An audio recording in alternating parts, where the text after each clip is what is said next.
Batteries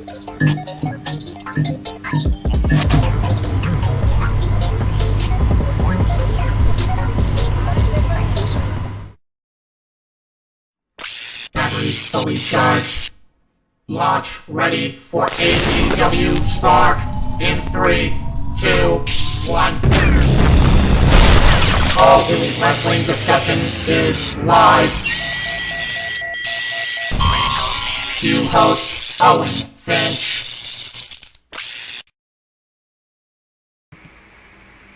Well, if you're wondering why it's not Owen Finch, I'll give you the short version and why I'm the host, at least for this week's episode of AEW Spark, for what is being recorded on July 10th, 2022.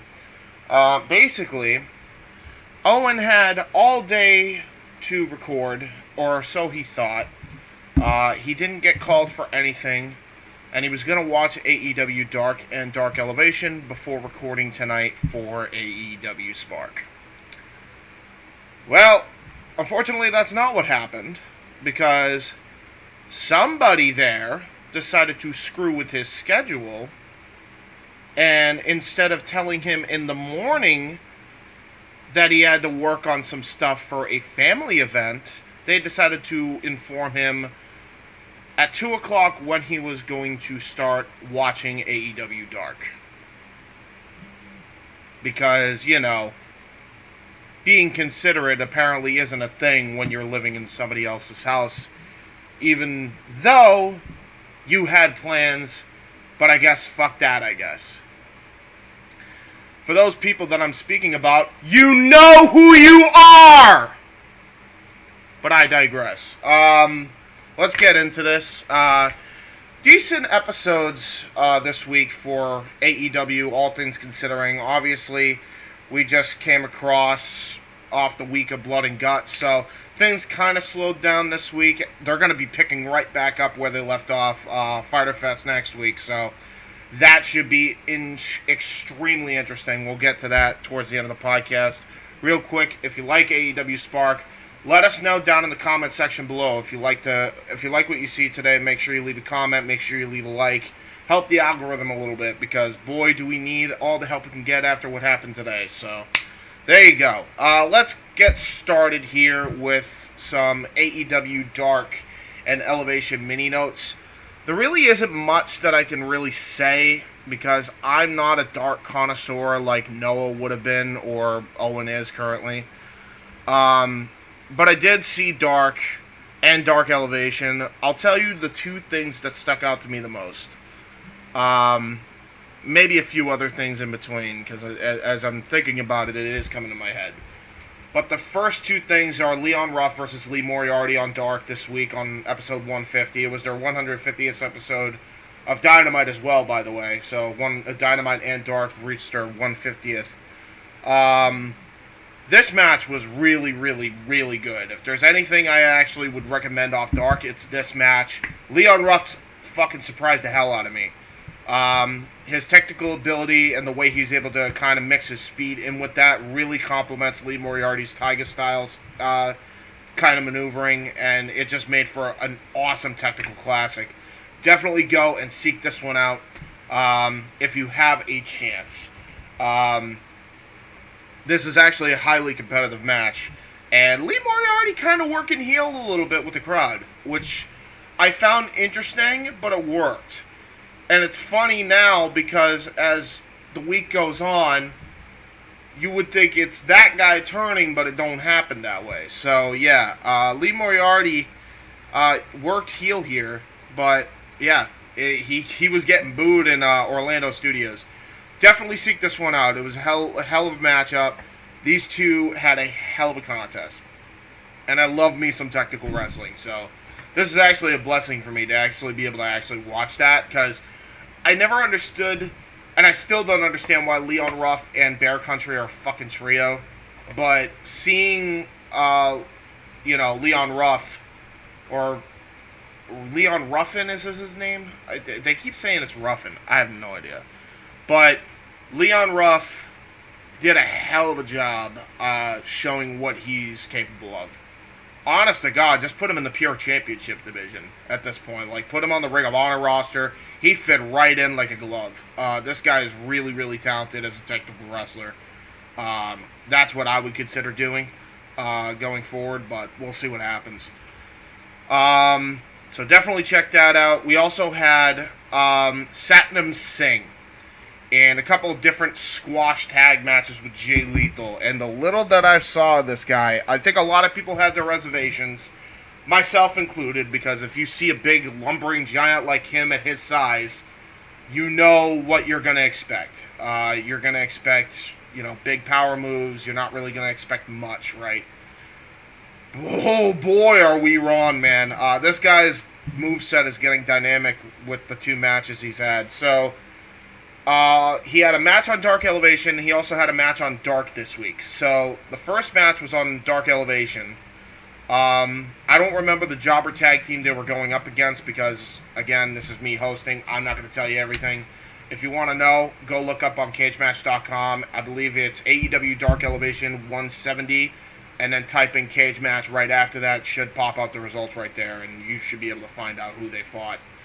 But this Satnam Singh is a marvel, dude. I mean, holy shit.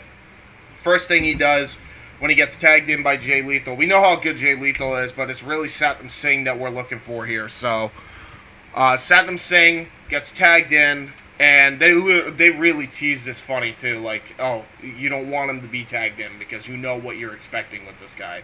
Even though he really didn't, right? They were going to get dominated. We didn't know how well they were going to get dominated.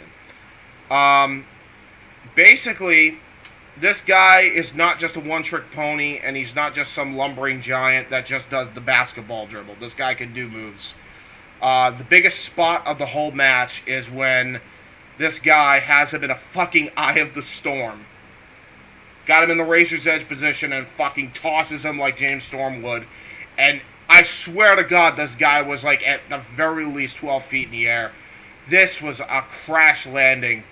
If I'd ever seen one. This was such a fucking dope move. This gotta be his finish. There's another freaking finish that he has as well that's really good. And that comes in another Squash Dark tag match, which was episode Dark of 150. He gets tagged in. He just shoulder barges them both. He does a move where he literally just tosses them out of the ring when they try to bounce off the ropes and they go flying. So Jay Lethal flies out and attacks them both. And then Singh takes this other guy.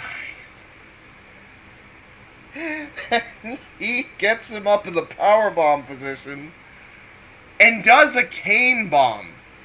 If you remember Kane's powerbomb, Kane, back in the Attitude Era, it was like a finisher of his back in the day. He would lift him up and then drop him. But instead of doing the last ride version, he'd go all the way down to his knees in order to, make it look more jarring of an impact. That's exactly what Satnam Singh did here. He hoisted him up and then just drilled him by going down with him. It looked so freaking brutal. Taz, at that point, being the funny man he is on commentary on AEW Dark, just basically said, man, just leave the poor kid alone and just bet him already. Truer words have never been spoken. Other people that really impressed me on Dark and Dark Elevation this week, Anna Jay got pretty good. Got a little bit even more better than she already has been getting. So definitely check her out if you're a fan of Anna Jay. Josh Woods in his match on AEW Dark 150, he also really shined. Definitely a future Ring of Honor star, if not an AEW star. Like, this guy's definitely somebody you want to keep it in your roster. Definitely a hell of a talent. As far as everything else goes, I'm not entirely sure. Best Friends didn't really interest me all that much. Who was on AEW Dark 150. I mean, there wasn't an improvement. There wasn't the greatest thing you'd ever see either. But yeah, it was what it is. Yep, we already went over Satnam Singh. I'm basically going over the actual video because, again, this is so last minute. So, and I don't watch AEW Dark on a weekly basis. So, Anthony Ogogo also impressed me. Man, they got to do more with this guy. He ended up fighting some jobber. I don't even remember what his freaking name was. I could actually take a look at it real quick since I'm actually on there. Pat Monix.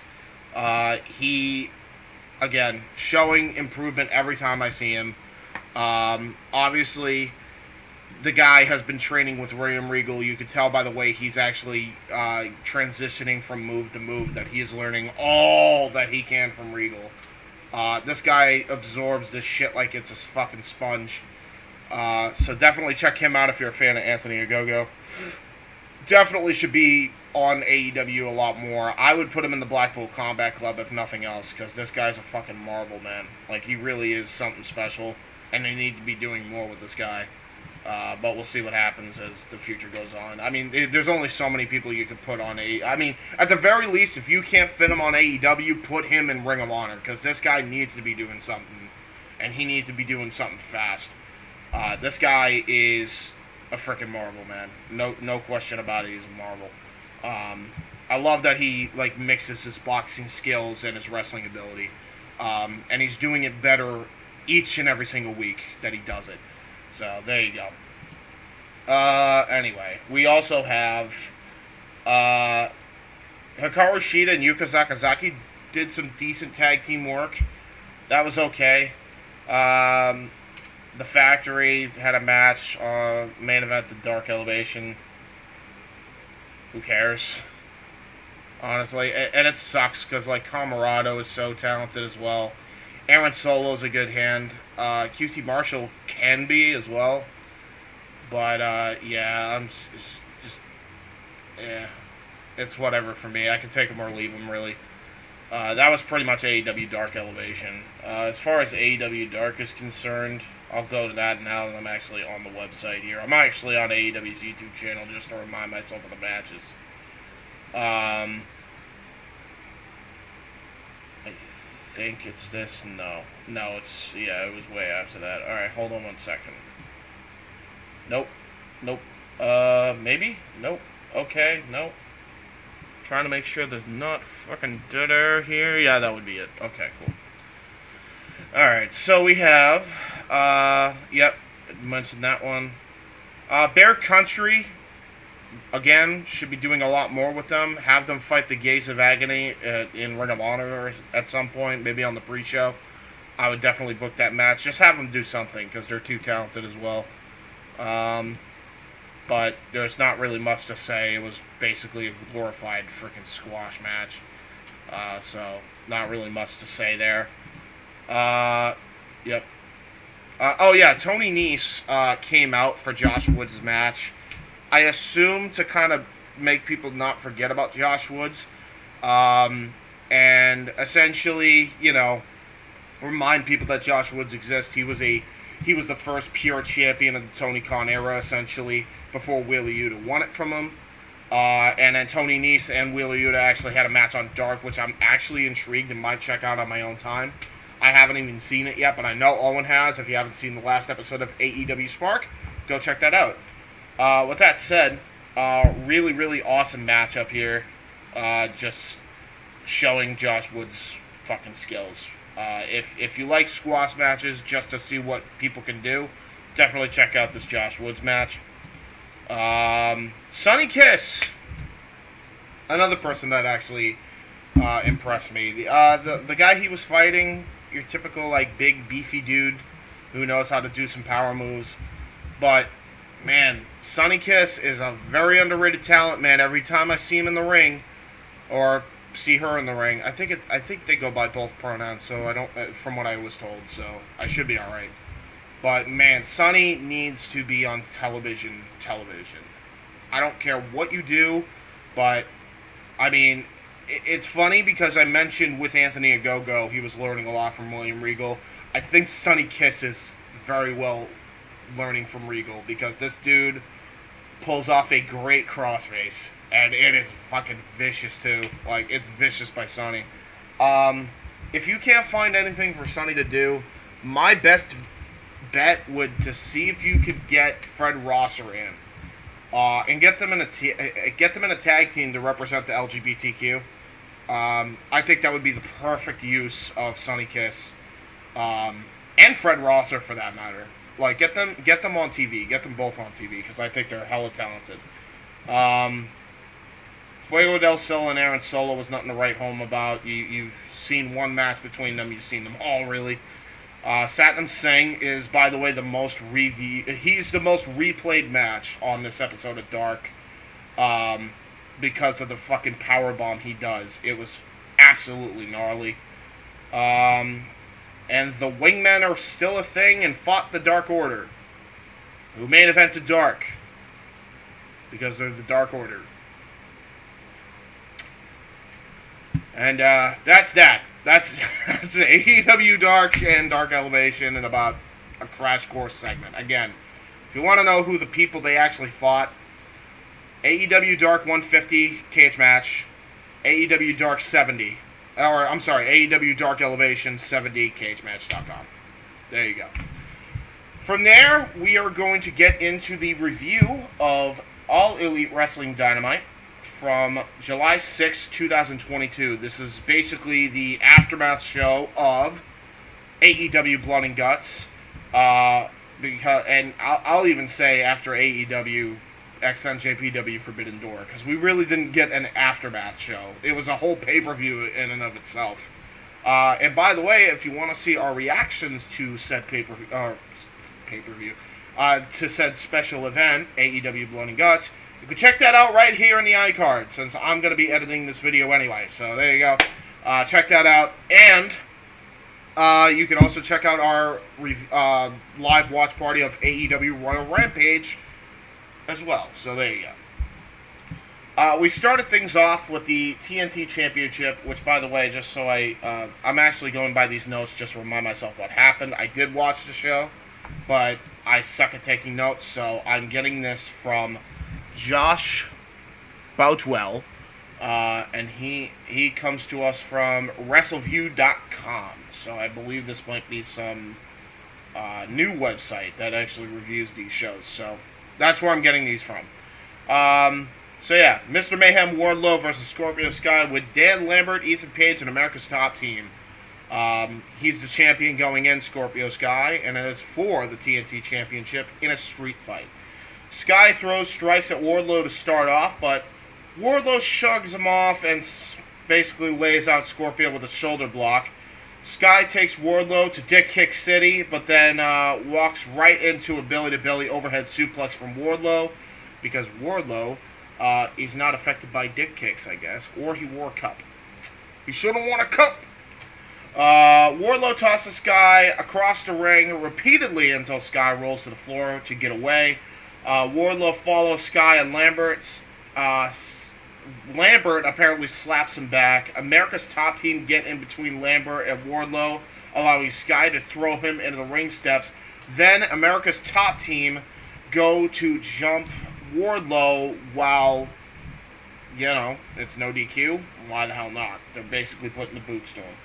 We go to a commercial break. Sky goes for a superplex off the top rope, but Wardlow shoves him off to the mat and hits a swanton bomb, which, by the way, looked absolutely beautiful. Every time this guy hits it, it's a little bit, high on the neck. It's very similar to when, what's his name? The guy that did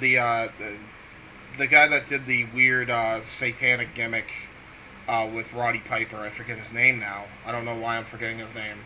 This is going to bug me. Sean O'Hare. There we go. Sean O'Hare. It was like a Swanton bomb every time. But no. This was a fucking Swanton bomb, man. He landed this brutally. Love it.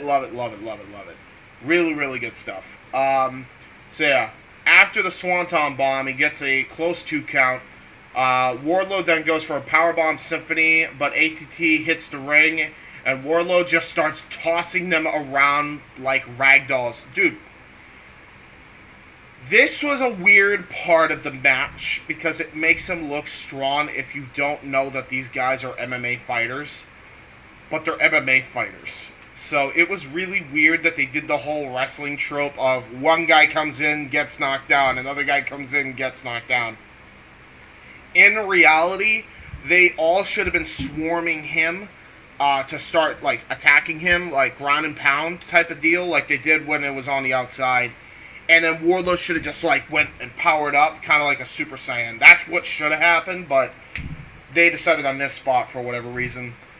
He press slams one of the guys on top of the rest of them to the outside, but then turns around right into a belt shot from Scorpio Sky for a very close 2 count. Sky then tries to go for the TKO, but Wardlow shoves him into Lambert and hits a spine buster, and holy shit, spine on the pine if I've ever seen a spine buster in my life. Holy shite. Wardlow hits the Powerbomb Symphony and wins the TNT title to a massive pop. Really, really fun street fight, although very... I don't know how to say it. It's kind of like, I wish they do more with Scorpio than just have him, like, be the... Like, because he's handled himself against big guys before, so I wish they didn't, like, do the typical heel tropes you would do, but, hey. You take what you can get, really. I mean, there's so much talent, you can only do so much with them, so there you go. So, Josh's 2 cents, since I am reading for Josh's article, I might as well give the guy some notoriety. Why the hell not?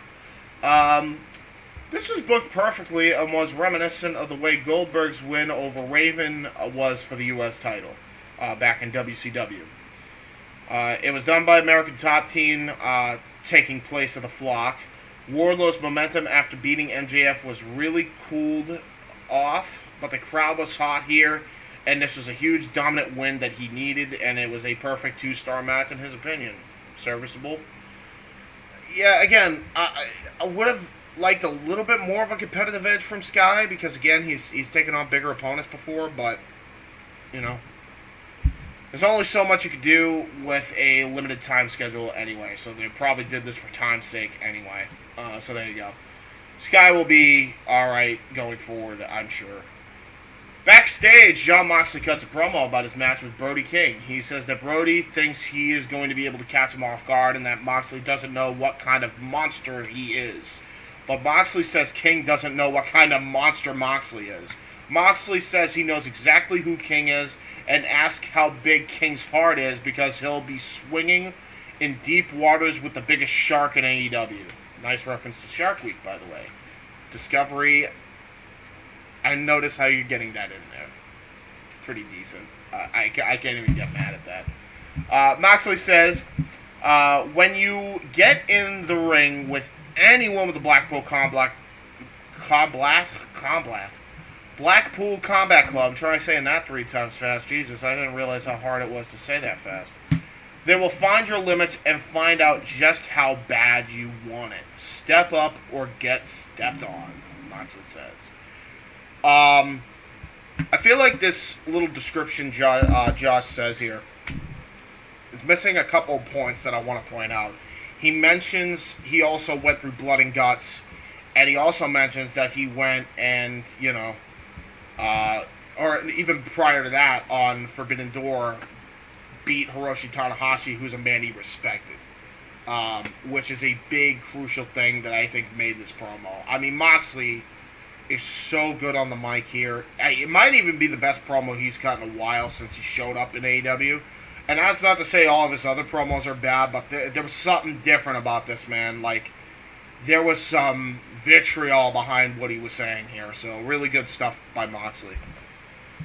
Tony Nese and Smart Mark Sterling are on the show when we come back from commercial break and approach Keith Lee to try to get him to sign a position to have Swerve Strickland removed from the roster. Lee tells them to piss off in his own nice way. Cue World of Warcraft NPC speech, I'm sure. Christian Cage comes out to the ring with Luchasaurus. Let me take a drink here.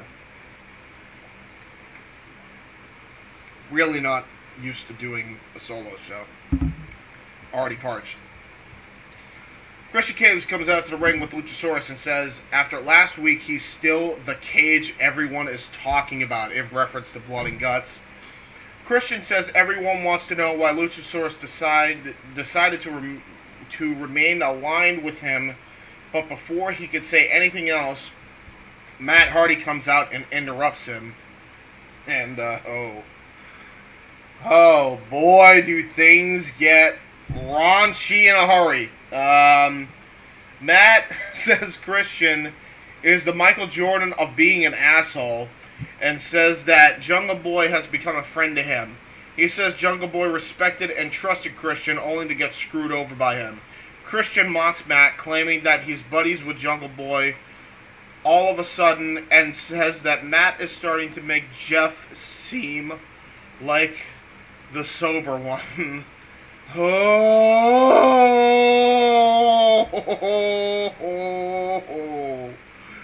Matt says he knows what Christian is doing, and says that he just wants to use Luchasaurus to try and make as much money as he can get off of him, but says he did the same thing to Private Party and he regrets it. Wow, that's really good kayfabe tie-in.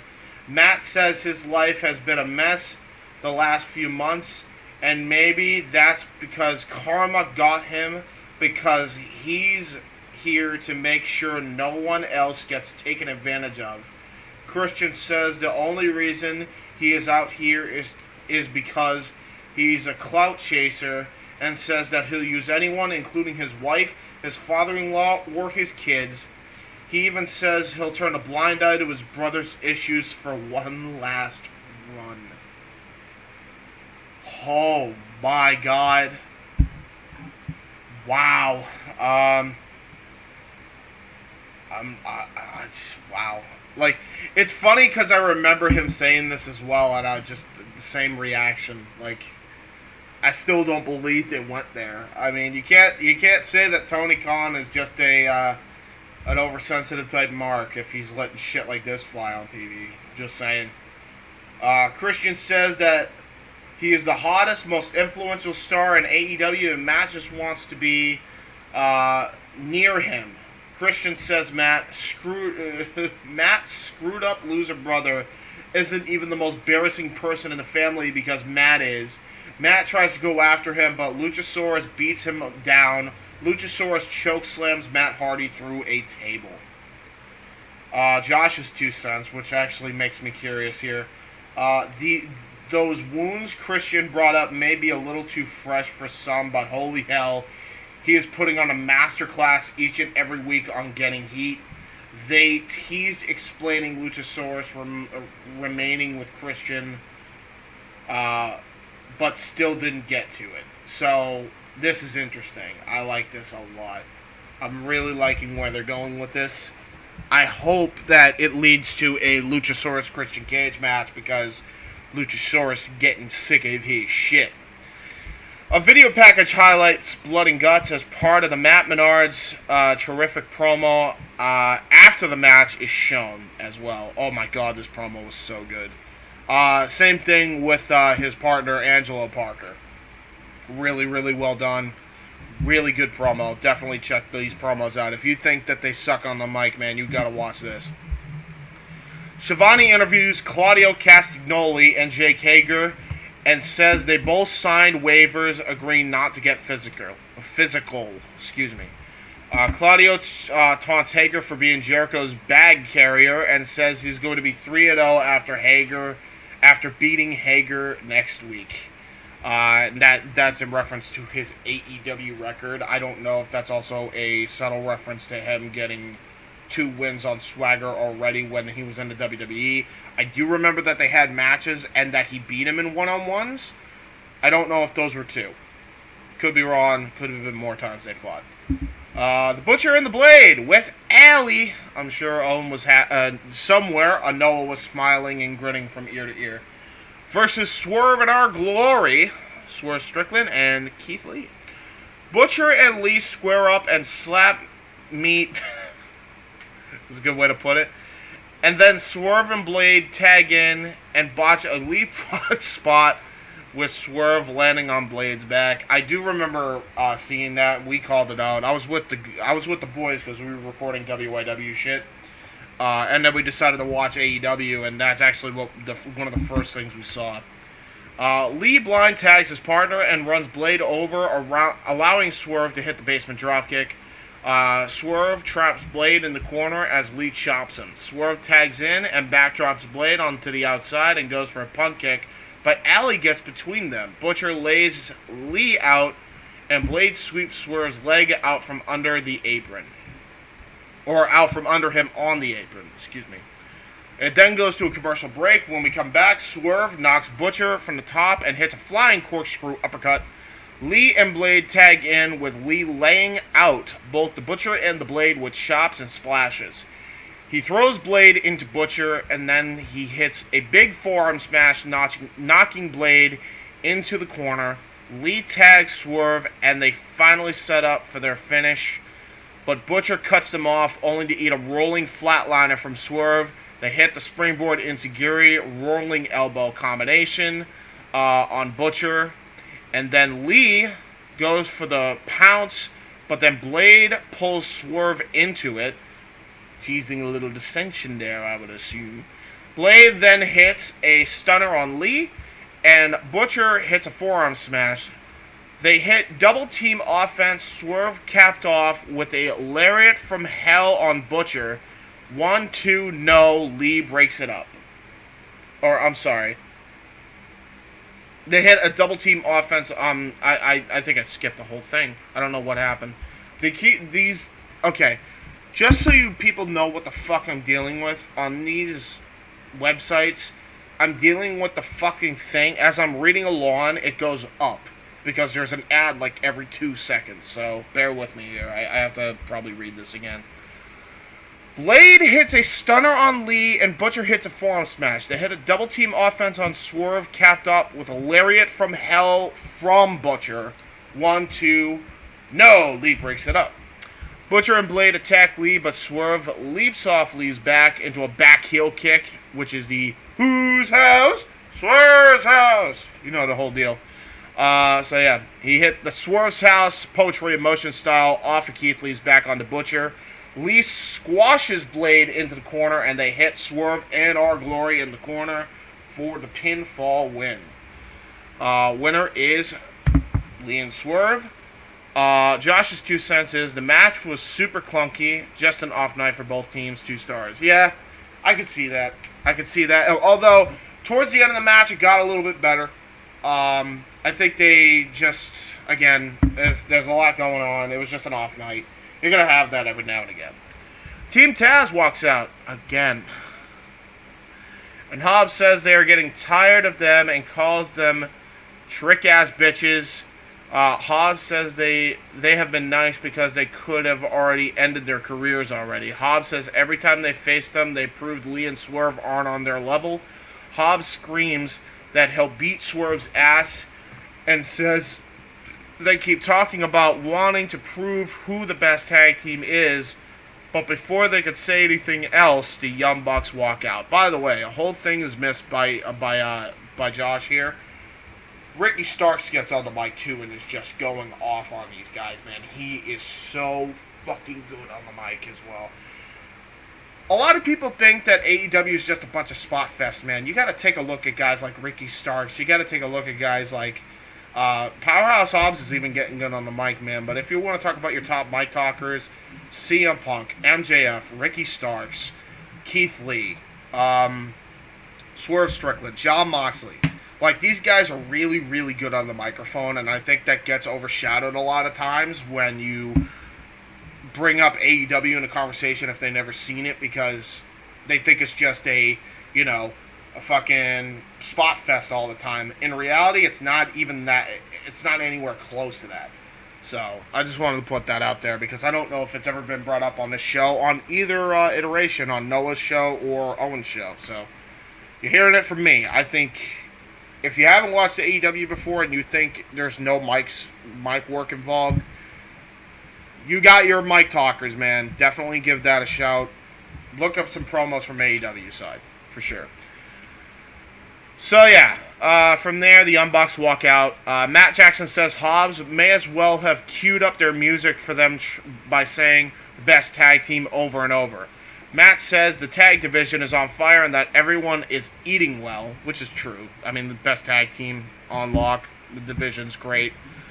But they are the ones that set the table in the first place, which is true. Nick says that they are both good teams and they put on a great match at Double or Nothing, but they didn't get the job done against Jurassic Express. They remind them that they beat them for the tag team titles in the ladder match. Matt proposes a three-way again between the Bucks, Swerve in Our Glory, and Team Taz. Next week, the fan chanted FTR, and Nick shut him up by saying we're better than them, which is, if you look at the fucking gold, if you look at just gold to gold ratio, I don't know about that one. You could have had the IWGP tag titles, but you said no, FTR could have it. Just saying.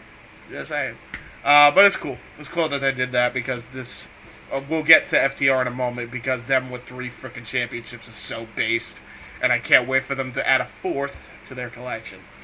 Malachi Black cuts a promo saying that Brody King will make sure that Moxley endures something that goes far past the physical realm of pain. Really good promo by Malachi Black as well. Good promo cutters, man. Malachi Black is a hell of a promo.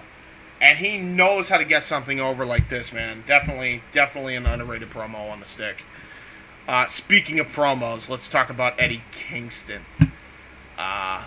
Eddie Kingston comes out, walks out, and congratulates Wardlow for winning the TNT title, and then congratulates his team for winning Blood and Guts. Yes, even you, Claudio. See, I'm maturing. Anyway, enough of that nice shit. He says that Jericho made him a liar because he didn't get to make him bleed, and he will get him again. Jericho appears on the screen where Tay Conti slams Ruby Soho's arm in a car door. Jericho tells Kingston that the same can happen to him. Shit. Things are getting hot and heavy with this feud, man. Every time I think they're done with the feud, nope. They had a little monkey wrench to keep me interested, man. I love when Jericho and Kingston are on the mic. So honestly, if we get one more match out of this, cool, buy it. And we are at Fighter Fest Night 2. More on that shit later. Commercial break then happens. When we come back from commercial break, the Dark Order comes down to the ring, and John Silver calls Rochester Brody Lee's hometown. Alright. I know I'm usually the positive guy when it comes to AEW most of the time. We gotta talk. Just end the Dark Order. It's depressing at this point. They can't even get on Dynamite. They can't even get on Rampage. There's way too much more important shit going on. I know we want to keep the legacy of Brody Lee alive, and this was like the last legacy, but seriously, the only way you're going to be able to do that is if you change their entire way of doing things. You gotta bring in Bray Wyatt, and if you're not willing to spend in the money to bring in Wyndham Rotunda, there's no chance of this happening. You gotta end this. It's sad at this point. I mean, they come out, they're not, like, Stu Grayson and Alan Angels aren't even with the group anymore. Alan Angels is now an Impact for the X Division. I don't even know where the hell Stu Grayson is now. They both got released because they didn't want to just be, Dark Order forever. And I don't blame them because that's stifling creatively. At some point you have to move on. You can't keep doing this over and over again. All it's going to do as well is stunt, Brody Lee Jr.'s growth here. Because he's got to accept that he's gone. And you're not going to be able to accept that he's gone when you keep doing this over and over again and keeping this group alive that should be long gone by this point. All these guys should be doing their own thing. Stu Grayson and Alan Angels should have been in singles runs months ago. In any company. And you have so many championships to do it. If you were to keep the Dark Order alive and then have them in singles runs and try to go for titles, then I'd be alright with it. But the bottom line is that's not what's happening. You want to keep this group as a faction, and then you're not having them go for titles because you can't really fit them into the group. That's an issue. We got to end this. There's no room for these guys to be a faction anymore unless you are going to change the entire way the Dark Order operates and have Linda Rotunda go in, because that's the only way I see this group surviving. And even then you have to add in different members. You have to bring in Eric Redbeard. You have to fucking probably put the House of Black in there. You have to, change the entire group's mentality anyway. So, I mean, there's not much you can do here other than that. So, I don't know what you do with the Dark Order, but in this incarnation, cannot be around anymore. It's so depressing if you were a Dark Order fan when they were white hot before Brody Lee passed. It just is a stark reminder. I'll give them a pass still because this is in Rochester, so fair enough. You need to end the group as a full-on group. I'm not saying you even completely erase their history. You could have a reunion tour when you're in Rochester and have them cut a promo on Dynamite if you want to. That's fine. That's fine by me. But this iteration needs to be done. It has to die. I'm not even trying to say that to be an asshole. It's just, it's so depressing when you are a fan of what the Dark Order was, and it's just sad, man. It really is sad every time you see it, because, now their group is dwindling. This group is not going to end with a bang, it's going to end with the whimper, and I don't think that's the legacy that Brody Lee deserves. So anyway, Dark Order Country, Evil Uno says, and they have very important news, and it needs to be said in Rochester. Uno thanks the fans and then stops before saying that they are here to stay. Dark Order is forever. I wish he'd have just disbanded it here. I wish they'd have disbanded it here, but... Because it would have been a good swan song, paying tribute to Brody one last time here. He then says they are starting a new chapter of the Dark Order tonight, and hands the microphone to -1. But before anything else can be said, QT Marshall interrupts him. Marshall asks how long they're going to have to put up with this charity case. Oh, man, he got heat for that one.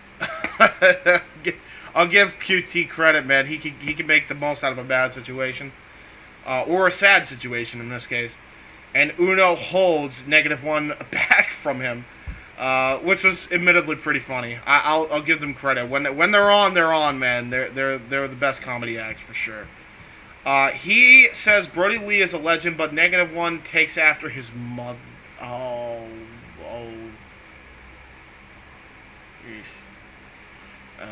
His mother. Hangman Page comes out and kicks Marshall's ass before tossing him into the ring, and the rest of the Dark Order to beat him down. -1 said he would pin Marshall right now, but he's going to wait until he's 18 to do it for real. Josh's 2 cents is, that was a cool moment in Brody's hometown, and definitely cool to see Hangman get in on it after his history with the group. And fair enough, but really probably should have been done here. I hate to be that guy.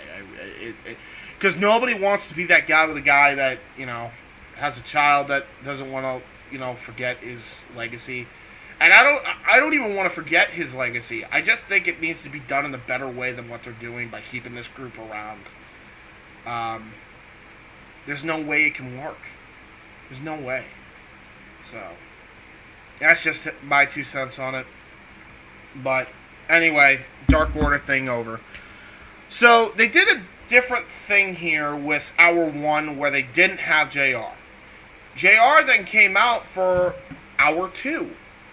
which was interesting, and it makes me wonder if this is what they're doing to try and get a ratings boost, or if, and again, I don't know why they're trying to get a ratings boost, because their ratings are probably fine. It's probably just because Nielsen is still the standard bearer of ratings, even though it's total bullshit at this point.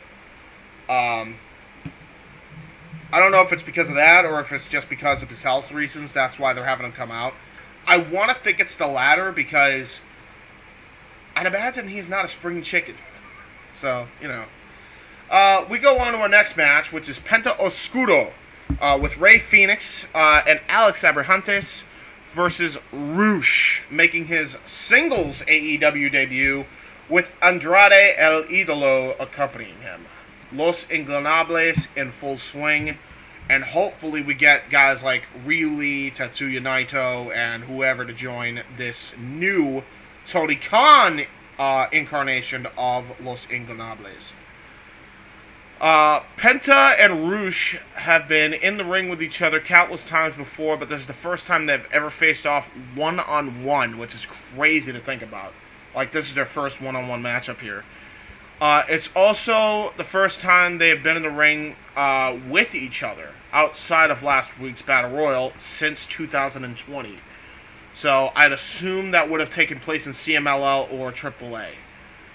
Rush tries to attack Penta, and he gets in the ring, but Penta sidesteps him, and they exchange some nasty chops. Penta goes for a Rana, but Rush blocks it and goes for a Brain Buster, only for Penta to roll him up for a 2. This is a lucha match, in case you didn't know. They don't really sell a lot here. Which, it's a different style. I'm cool with it.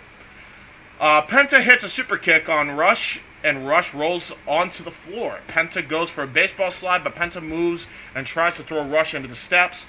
They block each other from throwing each other into the steps repeatedly, and then Penta dives off the steps into a lucha arm drag. Penta then goes for a dive, but Rush lays him out with a roaring elbow in midair, which looked gnarly as hell. Rush steps on Penta's head and hits a series of corner splashes, followed by a basement dropkick. Rush then rips at Penta's mask. Excuse me, not Kenta. That's New Japan. He rips off Penta's mask. He kicks him in the head and hits a sling blade. Rush then rolls to the floor, and Penta rolls, and then Penta follows him with a somersault plancha over the top. Jose, who is the assistant of the Los Ingobernables, was about to attack Penta, but Alex spears him. Phoenix and Andrade pull them off each other, and then start arguing with each other. By the way, I met Phoenix. And then they go to a commercial break off that cooldown spot. Rush then eats a backstabber from Penta before Rush comes right back with a snap power slam, which admittedly looked awesome, by the way.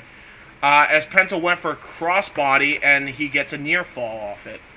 Rush whips Penta into the corner, and Penta leaps over him and comes down into a backstabber for a 2 of his own, which also looked fucking great. Penta and Rush trade wicked shots and then start headbutting each other. They hit leaping knee strikes at the same time, and both men go down for a double down. Penta and Rush continue to exchange chops until Rush stomps Penta down into the corner. Rush goes to the top and hits a missile dropkick for a near fall. Rush then hits a senton off the top for a 2, but Rush immediately hits a forearm smash, but then Penta comes right back with a rolling cutter and a super kick. Penta then hits the Fear Factor. 1, 2, no! Andrade pushes Rush's feet into the bottom rope to break the pin. The referee argues with Andrade, and Rush kicks Penta in the dick and then snatches his mask off and rolls him up for the pin. It was a very good match, but my issue with it is, God, how many times are we going to rip off Penta's mask? Seriously? I swear they do this every now and again, and it feels like it happens way too often. I swear I've seen this already this year with Penta's mask getting ripped up. I do remember that it wasn't even last year at All Out. Not even a year ago to the date, where frickin' the Lucha Brothers are getting their masks ripped off by the Young Bucks, and then they ended up winning the tag titles from the Young Bucks. So, I don't know. Whatever, I guess. So, Josh's 2 cents are, the man writing the article, by the way, in case you forgot. The match never felt like it got out of second gear, and there was a couple of clunky spots, unfortunately, but the strikes were brutal, and that finish was straight out of Mexico, a classic Rudo finish. 2.5 stars. I enjoyed the match a lot more than this guy did. I really did. But, yeah, I gotta tell you, man, that finish to me is just overdone here, because they've done it way too many times, I feel like. But, what can you do? Samoa Joe will defend the Ring of Honor TV title against Jay Lethal at Death Before Dishonor. Which, by the way, in case you didn't know, here's another iCard. We will be doing a AEW, in this case, a Ring of Honor Death Before Dishonor live commentary and watch-along on Jeff Meacham Network. So, go check that out if you are interested. I will be there along with Noah Foster and more than likely Casey Gallagher, so check that out.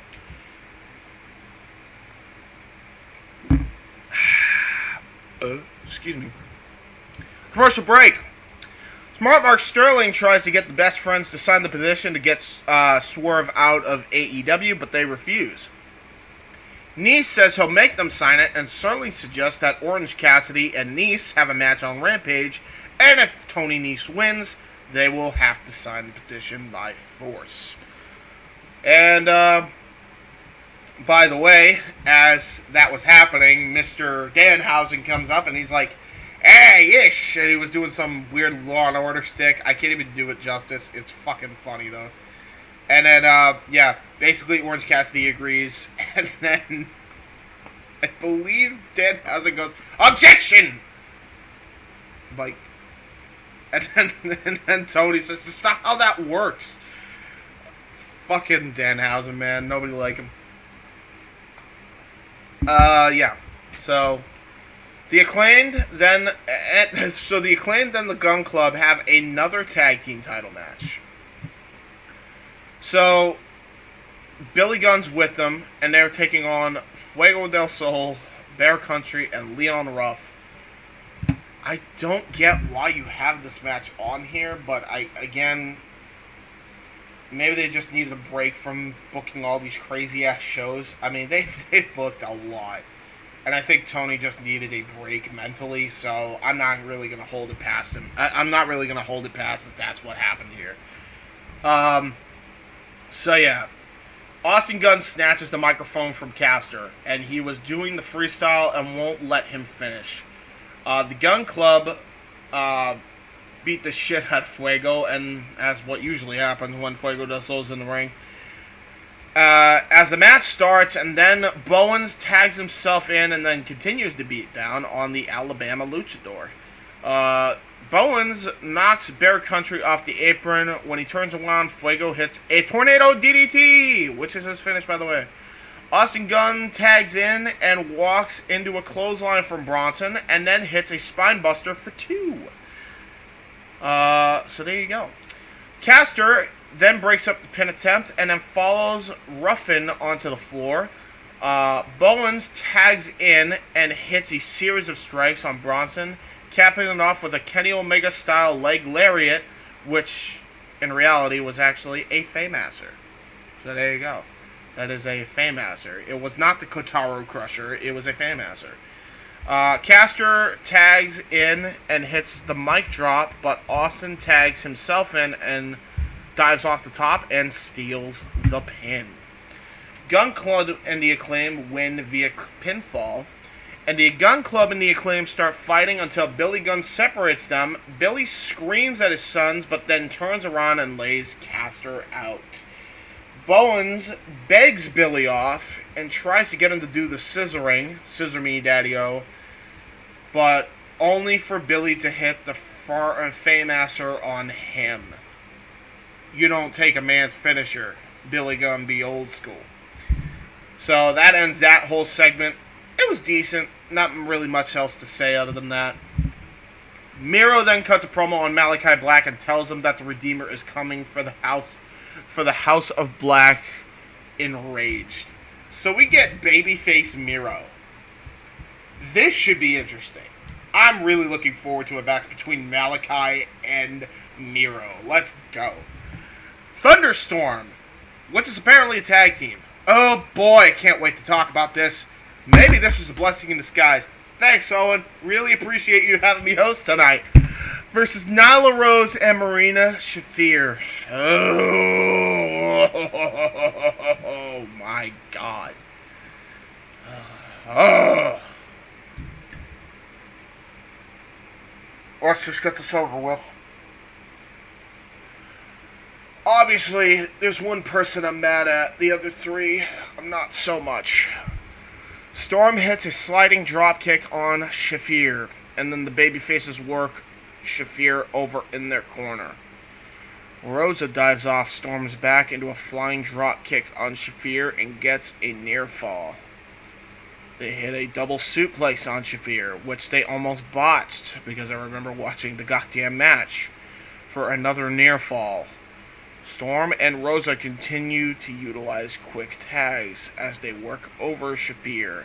Shafir gets fired up and fights her way out of the corner. I noticed he doesn't have any moves written down here, and I remember the fighting spot. It was really bad Ronda Rousey like hip tosses, which Ronda Rousey does like infinitely better than her. And Rose hits Storm from behind with an umbrella, allowing Shafir to hit the fireman's carry slam, which looked shitty. Really bad. Shitty. She almost botched it, in fact. I know there was a few moves she almost botched. Commercial break happens. Storm puts Rose in a sleeper, but Rose throws her off. Storm tags Rosa, and she hits a flying crossbody and a series of strikes. Rosa drops the holds, Rosa drop toe holds Rose into the ropes and hits a hesitation drop kick. So this part's pretty decent. Rosa goes for another one, but Rose catches her in midair with a Uranagi suplex. Shafir tags in and avoids a kick before hitting a pump handle suplex, which she almost lands Thunder Rosa directly on her fucking head until Storm broke it up for a 2. Rosa then eats a spike DDT from Storm. Well, that's Rose. I'm sorry. Nyla Rose hits a spike DDT from Storm. And then she hits a snap German on Shafir. Storm then hits the flying hip attack on the corner on Shafir. By the way, these look stiff as hell, and I think both of these fucking women were mad here. Hits an or an assisted Fire Thunder driver as Storm spiked her off the top rope for the pin. And that was on Marina Shafir, I believe, and they got the W. It was a 2-star match according to Josh's 2 cents, and that Thunderstorm ended up having really good chemistry. Okay, here's my 2 cents. Get Marina Shafir off TV!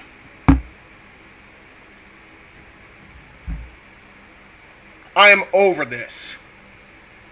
Britt Baker, shame on you for liking a fucking tweet that said Thunder Rosa was sandbagging Marina Shafir. Had nothing to do with her sandbagging shit. The reason it looked like she was sandbagging is because Marina Shafir doesn't know how to fucking work. Period. End of story. If you're going to keep her around in the company, then you need to make sure she's off of AEW television, and that includes the YouTube shows. Bottom line, Marina Shafir is not good, and she will hurt somebody the longer we keep trying to give her chances. If she didn't get it in NXT and the Performance Center, and she still didn't get it while in the Nightmare Factory and on AEW Dark, chances are Marina Shafir ain't gonna get it. Cool? Cool. Stop fucking defending her. I don't give a fuck if she's the wife of Roderick Strong. I could give a fuck less. I'm not even saying you have to fire Marina. You could have her in other roles. You could have her as a manager for all I give a shit. Hell, I know her fucking running buddy, her former running buddy, Justin Duke, is doing a gaming thing. Just do that. Help out with the gaming department with Evil Uno and Adam Cole. You're friends with Adam Cole anyway. So do something like that. Otherwise, do not have her on television. I don't want to see her wrestle because she's bound to hurt somebody. Are we on the same page? It's not sandbagging. It's Marina Shafir sandbags herself with the moves that are being delivered. Because she doesn't know how to take them. And she's slow as dog shit when it comes to in-ring psychology. That's the problem here. Stop making excuses for why Marina Shafir is awful in the ring. Shame on you, Britt Baker. That's all I gotta say. Get her off TV in the ring. I'm not gonna say it again. I swear to God, if I see her at all throughout this month, I'm turning her fucking TV off. Seriously, I don't want to see her hurt somebody. And if somebody gets hurt because Marina Shafir dropped them on their fucking head or dropped them on their shoulder blade and caused another injury, don't be fucking surprised.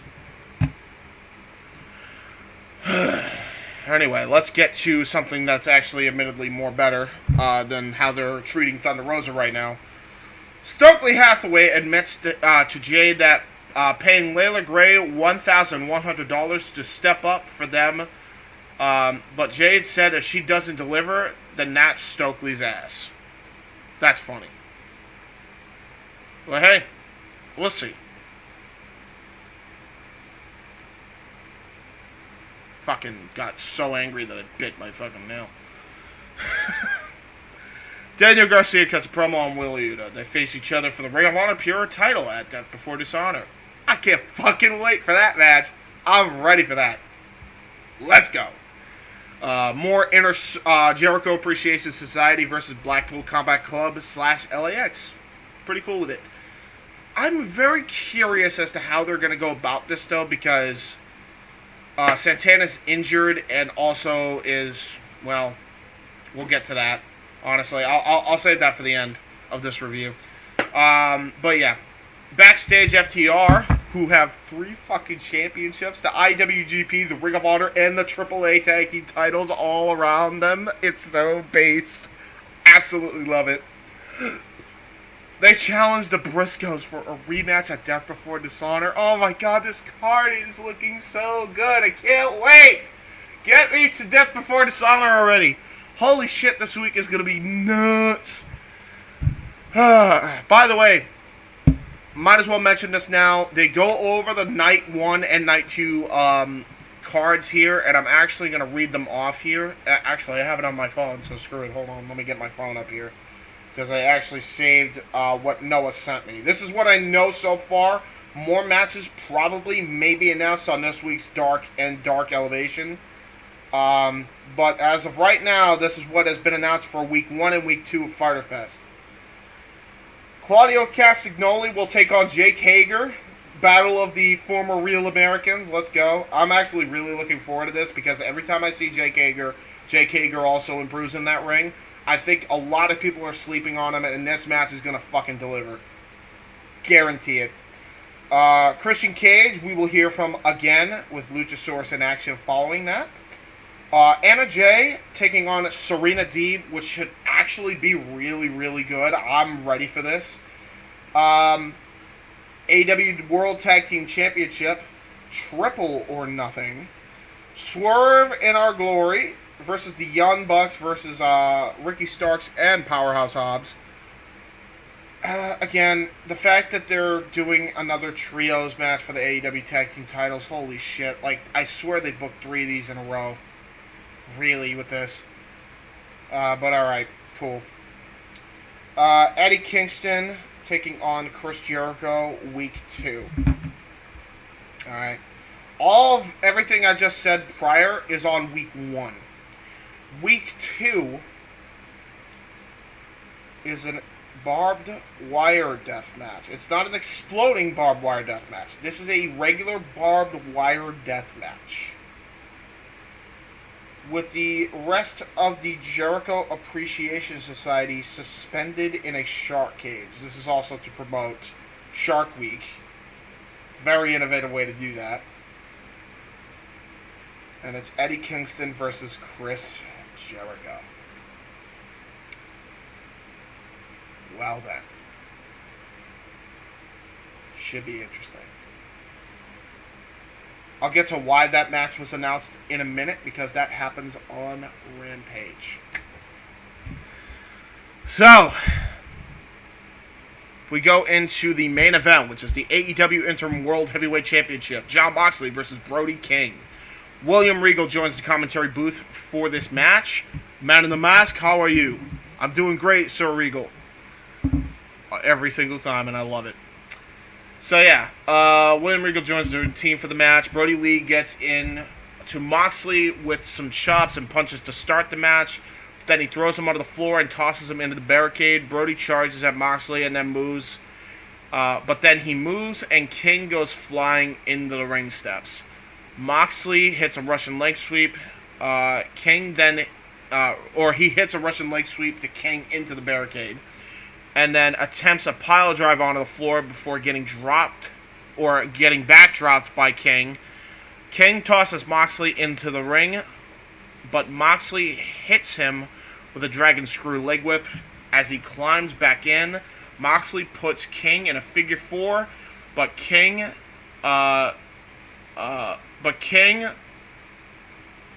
punches him repeatedly and breaks the hold.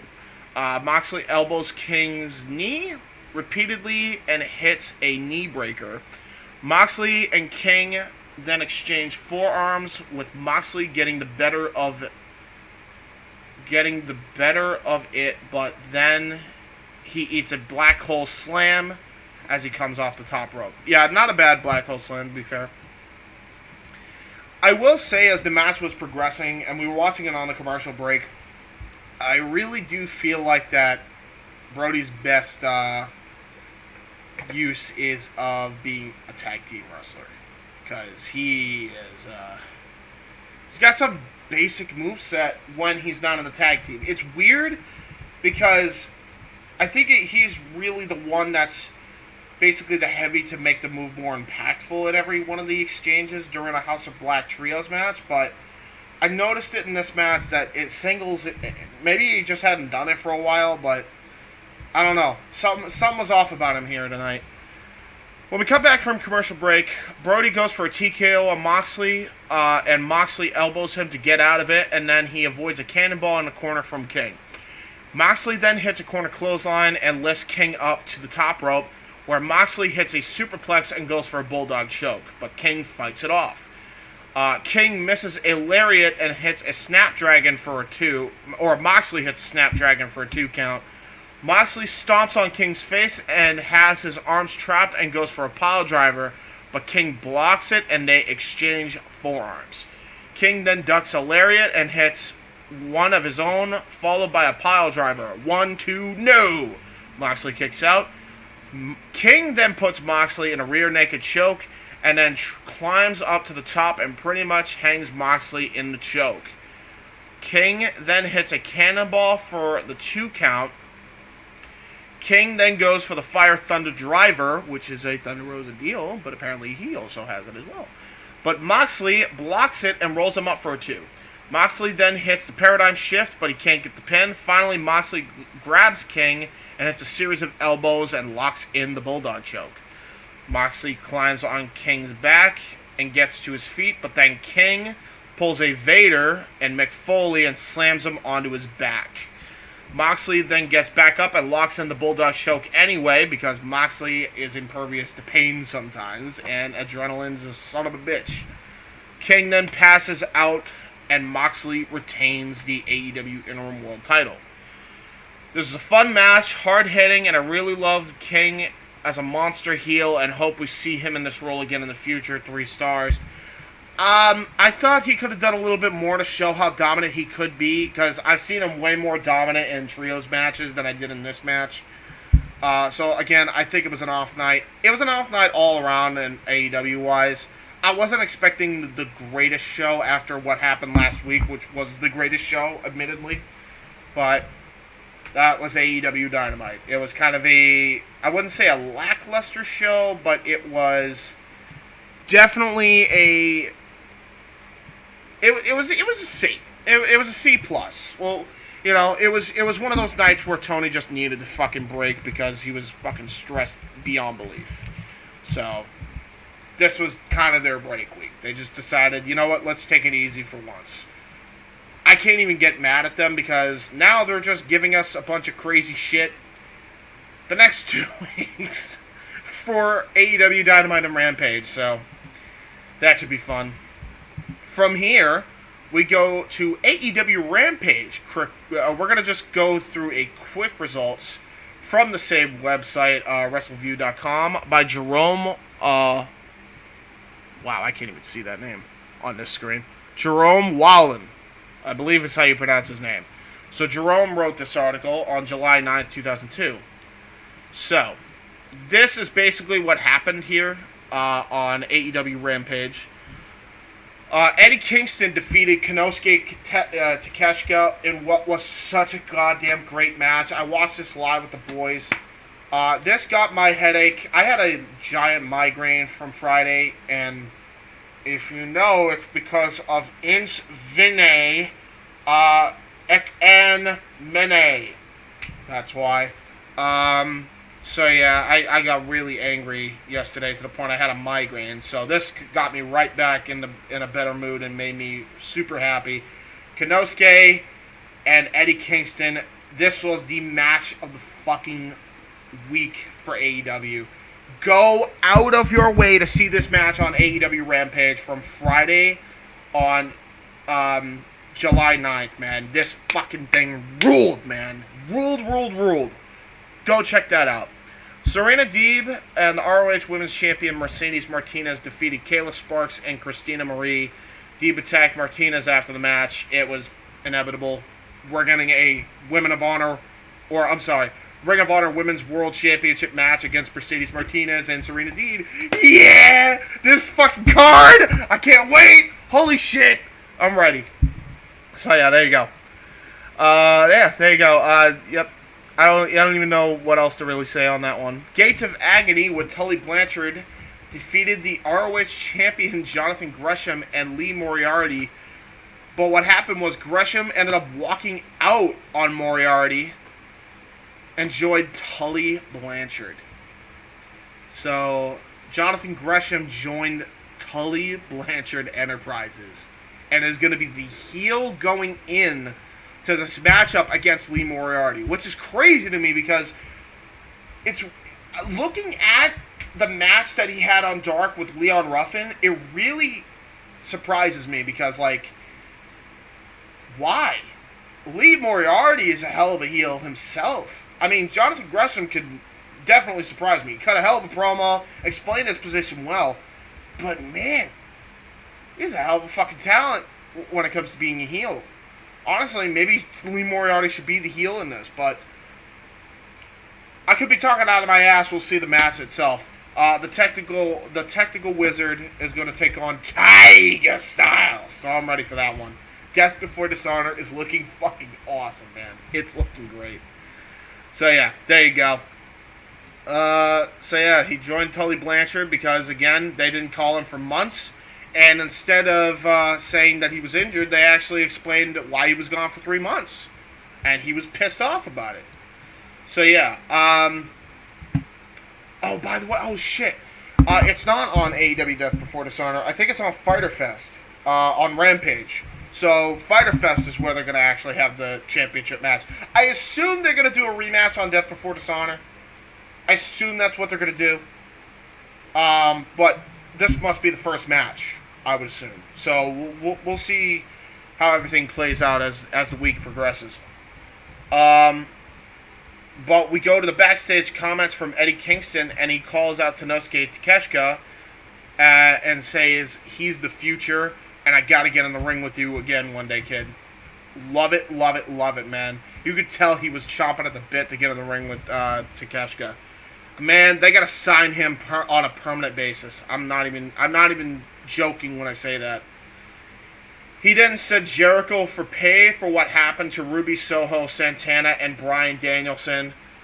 That's fucking crazy that he even said Danielson. I'm shocked that he's doing this for Danielson. And Kingston's closed by saying he wants Jericho with barbed wire everywhere. And his exact words were, "Every drop of blood of sin you've committed, Chris."